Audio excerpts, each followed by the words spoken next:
বন্ধুরা, আজকে একটা মর্মান্তিক দুর্ঘটনার শিকার বাংলাদেশ নৌবাহিনীর একটা প্রশিক্ষণ বিমান।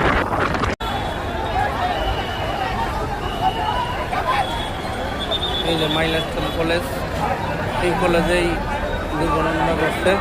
অনেক আইন শৃঙ্খলা বাহিনী নিচে নেবেন, অনেক আইন শৃঙ্খলা বাহিনী দেখেন,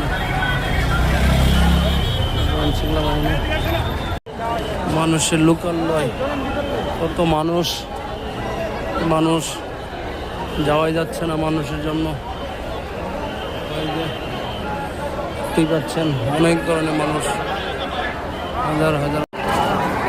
এ নেগেটিভ রক্তের দরকার কারোর, যদি এ নেগেটিভ রক্ত থাকে, নেগেটিভ পর্যায়ে, তাহলে রক্ত এখানে রক্তদান কেন্দ্র।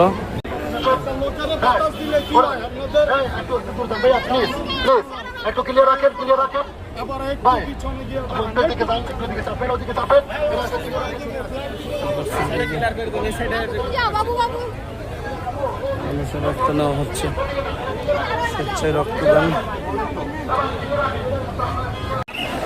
উদ্ধার কাজ মোটামুটি আসলে শেষের দিকে, শেষ পর্যায়ে, কিন্তু এখন রক্ত দরকার, রক্ত কালেক্ট করতেছে, যে রক্ত এ নেগেটিভ রক্তর দরকার।